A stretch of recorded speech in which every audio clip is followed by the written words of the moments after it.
नमस्कार दोस्तों, कैसे हैं आप लोग। स्वागत है आपको हमारे channel Ashish Kumar FIGP guide में। तो जो भी स्टूडेंट अभी मैट्रिक बोर्ड की 2026 की तैयारी कर रहे हैं उनके लिए एक बहुत बड़ी अपडेट लेके आया हूं और उनका प्रीवियस ईयर क्वेश्चन पेपर लेके आया हूं जो आपके लिए काफ़ी इम्पोर्टेंट होने वाला है। तो अगर आप इस चैनल पर नए हैं तो लाइक और सब्सक्राइब कीजिएगा। ये है previous year question with answer. इसमें आंसर भी दिया हुआ है, आप लोग देख सकते हैं। तो आइए इस वीडियो को शुरू करते हैं। यहाँ पे कुछ दिशा निर्देश दिए हुए हैं, आप देख सकते हैं कि ये साइंस का क्वेश्चन है जो कि 2016 के क्वेश्चन में पूछे गए हैं। सामान्य निर्देश आप लोग जानते ही होंगे कि सामान्य निर्देश रहता है कि सभी क्वेश्चन का आंसर देना अनिवार्य है। ग्रुप ए और बी में बांटा गया है, जहाँ पे ग्रुप ए में है भौतिकी एवं रसायन और बी में है जीव विज्ञान। तो प्रीवियस ईयर क्वेश्चन आपके लिए काफ़ी इम्पोर्टेंट होने वाला है क्योंकि आप तैयारी कर रहे हैं और प्रीवियस ईयर के क्वेश्चन आने की पूरी संभावना है आपके एग्ज़ाम में। तो ग्रुप ए को देखते हैं।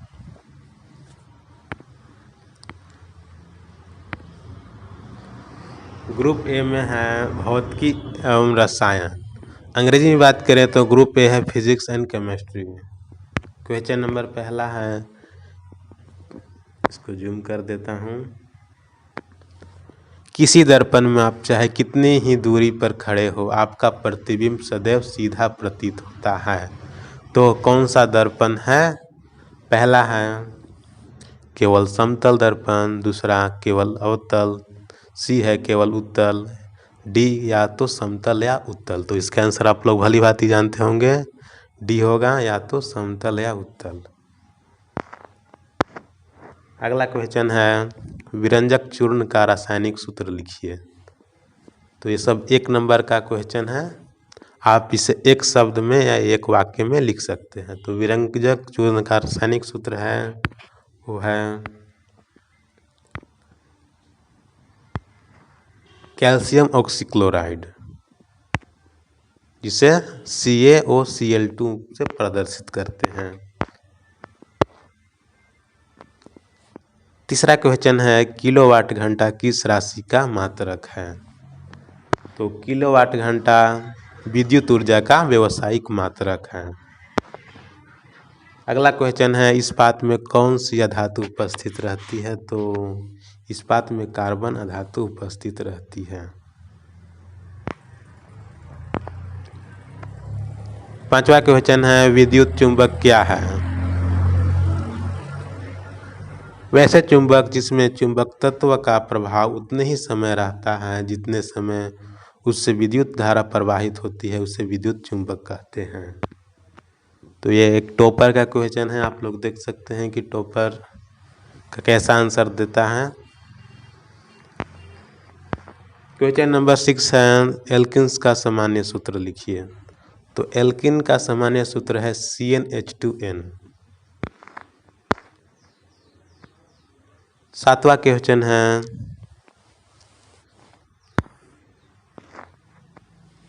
प्रकाश के परावर्तन का नियमों को लिखिए। तो उत्तर अधिकतम 30 से 40 शब्दों में देना है, यहाँ पे लिखा हुआ है। तो किस तरह से आंसर दिया है देख सकते हैं। यहाँ पे प्रकाश के परावर्तन के नियम निम्नलिखित हैं। पहला नियम है आपतित किरण, परावर्तित किरण तथा आपतन बिंदु पर डाला गया लंब तीनों एक ही तल में होते हैं। और दूसरा नियम है आपतन कोण परावर्तन कोण के बराबर होते हैं। यदि आपतन कोण I तथा अपरावर्तन कोण R हो तो नियमानुसार कोण I बराबर कोण R। 8वां क्वेश्चन है दिए गए चित्र का अवलोकन कीजिए और निम्नलिखित प्रश्नों का उत्तर दीजिए। तो उत्तर 30 से 40 शब्दों में देना है। आप लोग देख सकते हैं यह खिड़की है और प्लेट में चाइना डिश का प्लेट है और सिल्वर क्लोराइड रखा हुआ है। तो पहला क्वेश्चन है इस अभिक्रिया में होने वाले रंग परिवर्तन को लिखिए। पहला और दूसरा क्वेश्चन है, इस अभिक्रिया का संतुलित रासायनिक समीकरण लिखिए। तो सिल्वर क्लोराइड को अगर आप धूप में रखिएगा तो उसका रंग भूरा हो जाएगा। पहला क्वेश्चन का आंसर हो गया। और दूसरा क्वेश्चन है, इस अभिक्रिया का संतुलित रासायनिक समीकरण है 2AgCl। सूर्य का प्रकाश, तो 2Ag है तो एक Ag अलग हो जाएगा और Cl2 जुट जाएगा। तो इसका रासायनिक संतुलित समीकरण है। क्वेश्चन नंबर 9 को देखिए तो उत्तल लेंस में बनते हुए प्रतिबिंब का एक स्वच्छ किरण आरेख खींचिए जब वस्तु को प्रकाश केंद्र और फोकस के बीच रखा जाता है। तो देखिए कि यहाँ पे लेंस बनाया गया है।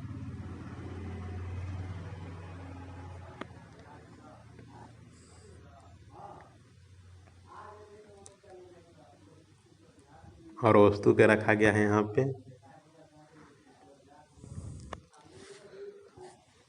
तो ये फिगर बनाया गया है। F2 है आपका किरण, जैसा किरण जाता है वो आपका बहुत बड़ा प्रतिबिंब बनता है पीछे। क्वेश्चन नंबर 10 है, प्लास्टर ऑफ पेरिस किस प्रकार तैयार किया जाता है? इसके कोई दो उपयोग बताएं। जो कि 30 से 40 शब्दों में लिखना है। तो इसका आंसर होगा जब जिप्सम। इसका सूत्र होता है कैल्शियम सल्फेट और इक्वल टू 2H2O को 343 केल्विन पर गर्म किया जाता है तो प्लास्टर ऑफ पेरिस यानी कि कैल्शियम सल्फेट इंटू 1/2 H2O का निर्माण होता है, जिसे प्लास्टर ऑफ पेरिस कहा जाता है। तो इसका सूत्र दिया हुआ है, कैल्शियम सल्फेट इंटू 2H2O। गर्म करने पर कैल्शियम सल्फेट 1/2 H2O होगा और 1:1/2 H2O अलग होगा। तो इसका उपयोग ही पूछा है। उपयोग में देखते हैं क्या क्या उपयोग होगा। प्लास्टर ऑफ पेरिस के दो उपयोग हैं। जो पहला उपयोग है शल्य चिकित्सा में उपयोग किया जाता है, जो कि प्लास्टर करने के लिए और पट्टी बांधने में सहायक होती है। दूसरा उपयोग है खिलौना, मूर्ति आदि बनाने में। अगला क्वेश्चन है, ऊर्जा के आदर्श स्रोत के क्या गुण होते हैं? तो ऊर्जा के आदर्श स्रोत के निम्नलिखित गुण हैं। आप लोग देख सकते हैं कि टॉपर किस तरह से आंसर लिखा है। यदि चाहते हैं कि आपको भी एक अच्छे मार्क्स आए तो इस वीडियो को पूरा देखें, और आप नए हैं तो लाइक और सब्सक्राइब कीजिएगा।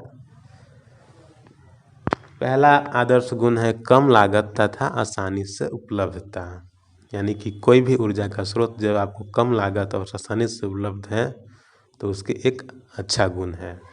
दूसरा गुण है उपयोग सुविधाजनक तथा सुरक्षित होनी चाहिए। और तीसरा गुण है भंडारण और परिवहन में सुविधा होना चाहिए। और चौथा गुण है उचित ज्वलन ताप और ऊष्मीयमान अधिक होना चाहिए। तो सही आंसर है। क्वेश्चन नंबर 12 को देखें तो दो क्वेश्चन है। ए में मेंडलीफ का आवर्त नियम लिखिए और बी में है निम्नलिखित में उत्कृष्ट गैस को पहचानिए। तो नाइट्रोजन है, सोडियम है, नियोन है और एक Na है। तो उत्कृष्ट गैस है आपका नियोन। और पहला का आंसर होगा मेंडलीफ का आवर्त नियम निम्न है, किसी भी तत्व को भौतिक एवं रासायनिक गुण उसके परमाणु द्रव्यमान के मान को आवर्त फलन होते हैं। क्वेश्चन नंबर 13 को देखें तो किसी व्यक्ति अपने दृष्टि दोष के संशोधन के लिए -4.5 डायोप्टर क्षमता के लेंस की आवश्यकता होती है। तो वह व्यक्ति किस प्रकार दृष्टि से पीड़ित है? तो माइनस है तो आपका निकट दृष्टि दोष से पीड़ित है। पहला का आंसर हो जाएगा निकट दृष्टि दोष से वह व्यक्ति पीड़ित है। और दूसरा बी क्वेश्चन है संशोधन लेंस की फोकस दूरी कितनी है? तो यहाँ पे दिया हुआ है, आप देख सकते हैं।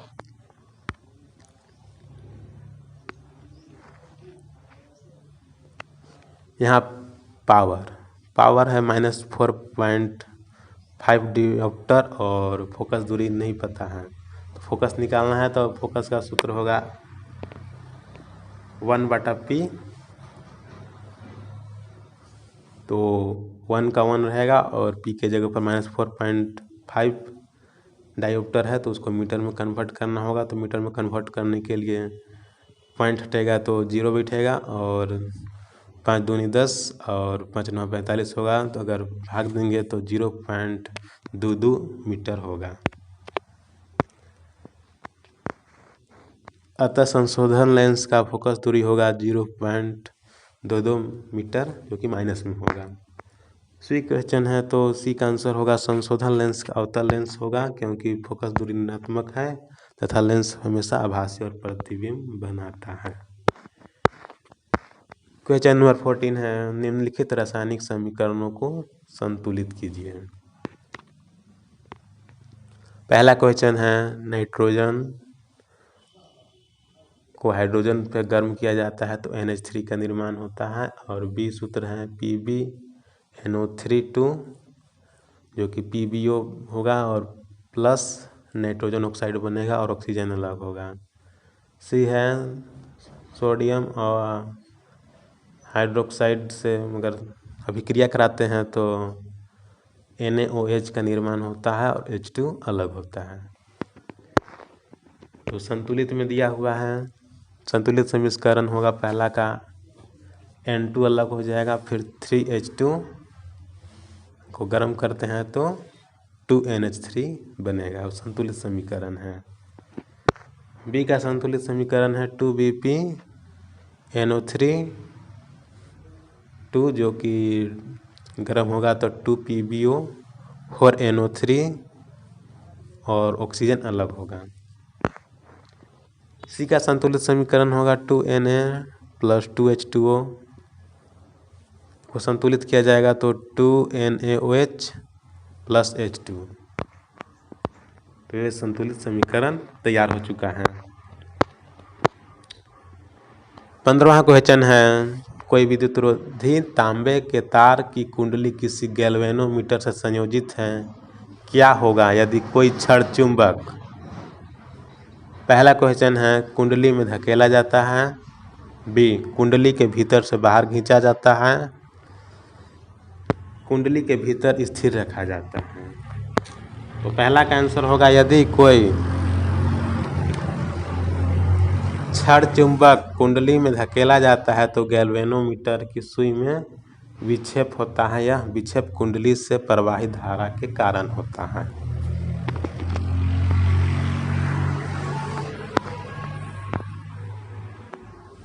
दूसरा का आंसर होगा, कुंडली के भीतर से छड़ चुंबक को बाहर खींचने पर गैल्वेनोमीटर के सुई में पहले से विपरीत दिशा में विक्षेप आता है। और तीसरा का आंसर, कुंडली के भीतर छड़ चुंबक को स्थिर रखने पर गैल्वेनोमीटर की सुई में कोई विक्षेप नहीं होता है, यानी कि स्थिर रहता है। क्वेश्चन नंबर 16 को देखें तो निम्नलिखित कार्बनिक यौगिक का IUPAC नाम लिखे, यानी कि यूपेक नेम। यूपेक का फुल फॉर्म आप लोग जानते हैं, अभी बहुत इम्पोर्टेंट है, अगर नहीं जानते हैं तो मैं आज बता देता हूँ। यूपेक का फुल फॉर्म है इंडियन यूनिक और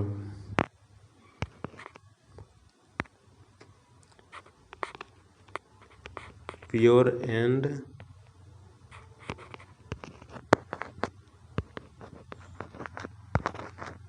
अप्लाई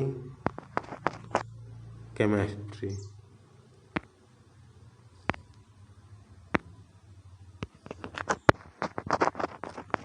यह भी इम्पोर्टेंट क्वेश्चन है दोस्तों, अगर आप लोग नहीं जानते होंगे तो जान लीजिएगा, क्योंकि ये भी क्वेश्चन आने का पूरी संभावना है। VVI क्वेश्चन में आप इसको ले लीजिएगा। कहाँ चला गया,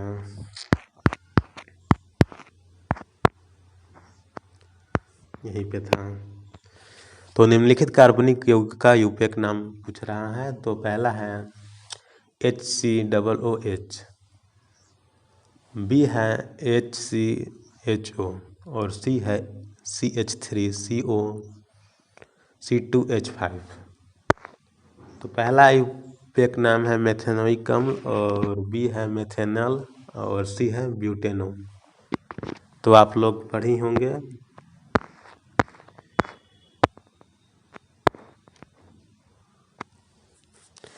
क्वेश्चन नंबर 17 को देखते हैं। तो 17 है 2 ओम, 3 ओम और 6 ओम को 3 प्रतिरोधकों को किस प्रकार संयोजित करेंगे कि संयोजन का कुल प्रतिरोध 11 ओम, 1 ओम और 4 ओम हो। तो उत्तर अधिकतम 70 शब्दों में दीजिए। इसका अथवा दिया हुआ है किसी विद्युत परिपथ में लघुपथन कब होता है, और बी है भूसंकर्प तार से क्या कार्य है। धातु के आवरण वाले विद्युत साधित्रों भूसंकर्पित कारण क्या है।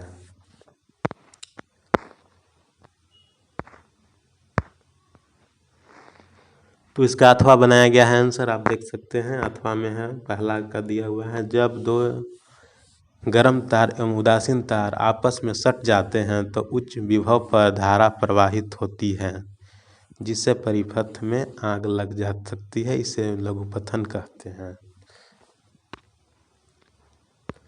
सामान्यतः तारों के ऊपर से प्लास्टिक कवर हट जाने से लघुपथन का समस्या आ जाती है। लघुपथन की सुरक्षा युक्त फ्यूज होते हैं। घरों में फ्यूज आवश्यक लगा होना चाहिए।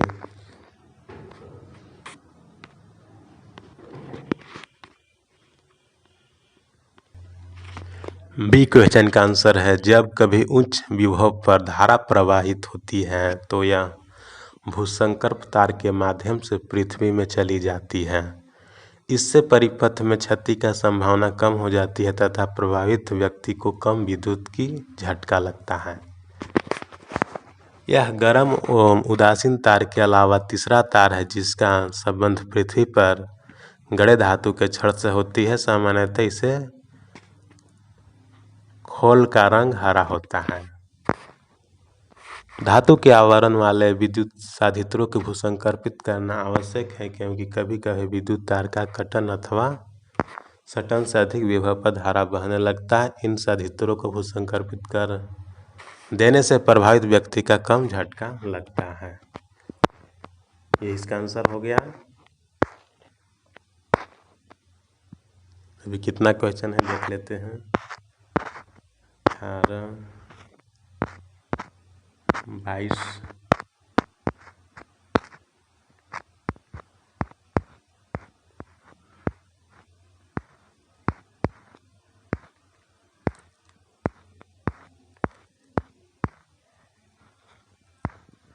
तो आज के लिए मैं ग्रुप ए बताऊंगा, अगले वीडियो में ग्रुप बी का क्वेश्चन का आंसर दूंगा।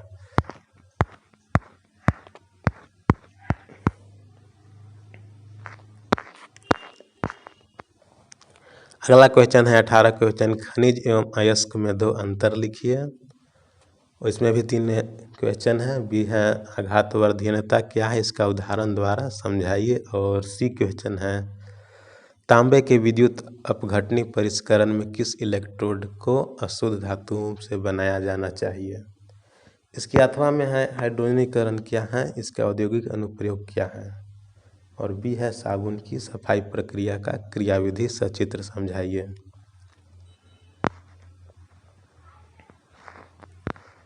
तो इसका आंसर दिया हुआ है, आप देख सकते हैं। खनिज और अयस्क में 2 अंतर होते हैं जो कि निम्नलिखित हैं। खनिज भूपर्पटी से प्राकृतिक रूप से पाए जाने वाला तत्व अथवा यौगिकों का एक खनिज कहा जाता है, जबकि अयस्क वे खनिज जिनसे धातु आसानी से या कम खर्चे में निकाली जाती है उसे अयस्क कहलाती है। दूसरा है सभी खनिज अयस्क नहीं है, और दूसरा आंसर इसमें दिया हुआ है सभी अयस्क खनिज होते हैं। बी का आंसर देखें तो धातुओं को पीटकर उनकी पतली चादर बनाई जा सकती है। धातुओं को इस गुण को ही आघातवर्धनीयता कहते हैं। जैसे सोने को चांदी सबसे अधिक आघातवर्धक मानी जाती है। सी आंसर है तांबे का विद्युत अपघटनी परिष्करण से एनोड को अशुद्ध धातु से बनाया जाता है।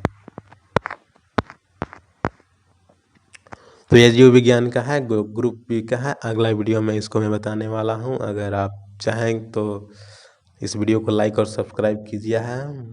मिलते हैं एक नए वीडियो में जिसमें जीव विज्ञान का टोटल क्वेश्चन आंसर रहेगा। अगर आप चैनल पर नए हैं तो लाइक और सब्सक्राइब कीजिए। मिलते हैं। जय हिंद, जय भारत।